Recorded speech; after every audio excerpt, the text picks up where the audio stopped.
এই সনাতন ধর্ম সর্বশ্রেষ্ঠ ধর্ম। সর্বপ্রথম ভগবান শিব এই পৃথিবীতে এসেছিলেন জগৎকে সৃষ্টি করার জন্য।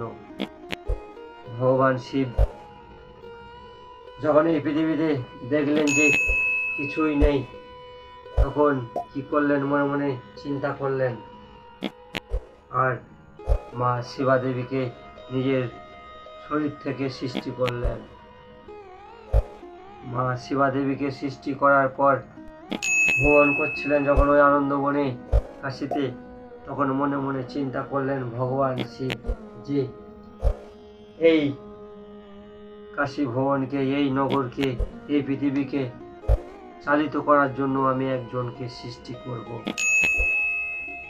তাই ভগবান শিব নিজের বাম অঙ্গের দশম ভাগ থেকে ভগবান বিষ্ণুকে সৃষ্টি করলেন, ভগবান নারায়ণকে সৃষ্টি করলেন। ভগবান শিব নারায়ণকে সৃষ্টি করার পর ভগবান নারায়ণকে ভগবান শিব সব কিছু ভার দিয়ে দিলেন।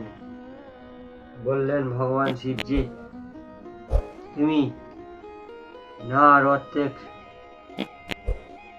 নরের শয়ন করে আছো, শয়ন করে থাকবে। নর মানে হচ্ছে জল, তাই তোমার একটি নাম হবে নারায়ণ, আর তোমার অনেক অনেক নাম হবে ধীরে ধীরে জগতে। এইসব কথা বললেন ভগবান শিব ভগবান নারায়ণকে, আর দায়িত্ব দিলেন যে তুমি এই পৃথিবীকে চালিত করবে, এই পৃথিবীকে রক্ষা করবে।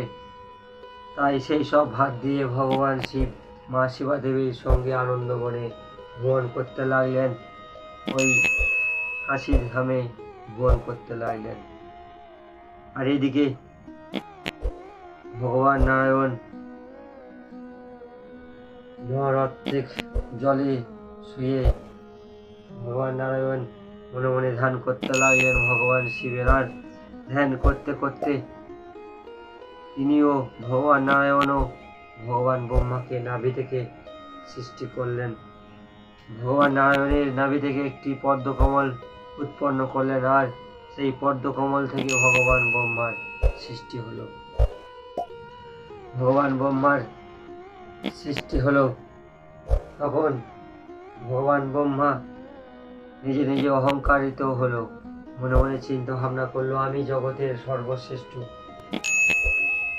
ভগবান ব্রহ্মা চিন্তা ভাবনা করে যখন ওই পদ্মকমলের গাছি ধরে নিচে দিয়ে যাচ্ছিলেন যে আমি এর শেষ দেখব, যখন অনেক দূর গেলেন তখন শেষ দেখতে পেলেন না ভগবান ব্রহ্মা। তাই ভগবান নারায়ণ ভগবান ব্রহ্মাকে দেখা দিলেন আর সামনাসামনি হলেন। তখন ভগবান নারায়ণ ভগবান ব্রহ্মাকে বললেন আমি তোমার পিতা, আমি তোমার জন্মদাতা, আমি যা বলবো তাই তুমি করবে। এইসব কথা বললেন ভগবান নারায়ণ। কিন্তু ভগবান ব্রহ্মা তো অহংকারী হয়ে গেছেন যে আমি সর্বশ্রেষ্ঠ, আমি সর্বশ্রেষ্ঠ শক্তিমান। তাই ভগবান ব্রহ্মা ভগবান নারায়ণকে বললেন আমি এই জগতের সর্বশ্রেষ্ঠ, আমি শক্তিশালী, আমি শেষ। তখন ভগবান নারায়ণ চুপ করে থাকলেন, আর ভগবান নারায়ণের ও ভগবান শিবের সামনে একটি অগ্নিতম্ব প্রকটিত হলো। অগ্নিতম্বর থেকে আওয়াজ এলো যে আমি তোমাদের সৃষ্টিকর্তা। ভগবান শিব আওয়াজ দিলেন, কিন্তু ভগবান ব্রহ্মা তো বিশ্বাস করতে পারলেন না। ভগবান নারায়ণ বিশ্বাস করতে পেরেছে, তাই দুজনে ভগবান বিষ্ণু ও ভগবান ব্রহ্মা ওই অগ্নিস্তম্ভর শেষ দেখার চেষ্টা করলো। তাই ভগবান ব্রহ্মা গেলেন ওপর দিকে, ভগবান নারায়ণ গেলেন নিচের দিকে। ভগবান নারায়ণ অনেক গেলেন কিন্তু কিছুই দেখতে পেলেন না। সেই দেখে যেখানে ছিলেন সেখানে চলে এলেন।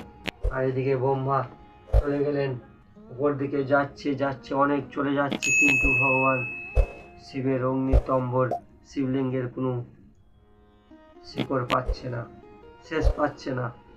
সেই দেখে কিছু সাক্ষী নিয়ে চলে এলেন। আর সেই সাক্ষীকে বললেন যে তুমি বলবে যে আমি এই অগ্নিস্তম্ভর শেষ দেখেছি। তাই সেই সাক্ষীকে নিয়ে এলেন, এসে ভগবান শিবের সামনে বললেন যে আমি আপনার শেষ দেখেছি। আর এদিকে ভগবান নারায়ণ বলে দিলেন আমি শেষ দেখতে পাইনি, আমি অনেক যাওয়ার পর ধৈর্যহীন হয়ে আমি ফিরে এসেছি। যখনই ভগবান নারায়ণ বললেন এই কথা, সত্য কথা, তখন ভগবান নারায়ণের আরেকটি নাম হলো, তার নাম হলো সত্যনারায়ণ, ভগবান বিষ্ণু। আর এদিকে ভগবান ব্রহ্মা যখন মিথ্যা কথা বললেন, কিছু সাজিয়ে নিয়ে এলেন, সেই সব দেখে ভগবান শিবদেব ক্রোধ হলেন। ক্রোধিত হয়ে রুদ্রদেবকে একটি পায়ে নখ থেকে সৃষ্টি করলেন, আর রুদ্রদেবকে বললেন যে যে মুখ থেকে মিথ্যা কথা বলেছে সেই মুখকে ছিন্ন করে দাও। ভগবান শিবের আশীর্বাদে, ভগবান শিবের প্রেরণায় ওই রুদ্রদেব একটি তরবারি নিয়ে ভগবান ব্রহ্মার সেই মস্তক ছিন্ন করে দেয়। আর মস্তক ছিন্ন করার পর সেই মস্তক ছিন্ন হওয়ার পর সেখানে রক্তে ভরে গেল। ওই যে সাক্ষী করে নিয়েছিল ভগবান ব্রহ্মা কেতকী ফুলকে, বলেছিল যে তুমি যে বলবে যে আমি শেষ দেখতে পেয়েছি, তোমাকে পূজনীয় করে দেবো, এই বলেছিল ভগবান ব্রহ্মা কেতকী ফুলকে। তাই ভগবান শিব বললেন কেতকীকে, কেতকী তুমি মিথ্যা কথা বলেছ, তাই তুমি কোনোদিনও শিবলিঙ্গে চাপবে না, শিবলিঙ্গে তোমার ফুলকেও অর্পণ করবে না। যদি কেউ একটি কেতকী ফুল অর্পণ করে তাহলে 1000 গোহত্যা পাপ লাগবে, এই কথা বললেন ভগবান শিব। আর এই সব কিছু বলে অভিশাপ দিলেন ভগবান শিব ওই কেতকীকে।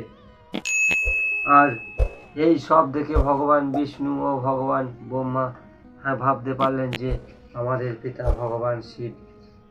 তাই ভগবান শিবের অগ্নিস্তম্ভ থেকে ভগবান শিব বেরিয়ে এলেন আর নিজের রূপ দর্শন দিলেন ভগবান শিব ভগবান নারায়ণকে ও ভগবান বিষ্ণুকে। হর হর মহাদেব, ওম নমঃ শিবায়, শ্রী শিবায় নমস্তুভ্যম, নমঃ শিবায়। এই কিছু মন্ত্র ভগবান শিবের পাঠ করলেই ধীরে ধীরে সব কষ্ট দূর হয়ে যায়। যদি শ্রী শিবায় নমস্তুভ্যম এই মন্ত্র যদি পাঠ করা হয়, সারাদিনে তুমি যতই পাপ করো না কেন, শ্রী শিবায় নমস্তুভ্যম এই মন্ত্র পাঠ করে সারাদিনের সব পাপ শেষ হয়ে যাবে, নষ্ট হয়ে যাবে। তাই সনাতন ধর্মকে এগিয়ে নিয়ে যেতে হবে, সনাতন ধর্মকে বাঁচিয়ে রাখতে হবে, আমাদের সন্তানদের শিক্ষা দিতে হবে, ধর্ম শিক্ষা। তাই আমরা সনাতনীরা সব এক হয়ে বলি হর হর মহাদেব, ওম নমঃ শিবায়, শ্রী শিবায় নমস্তুভ্যম, রাম রাম, জয় শ্রীরাম।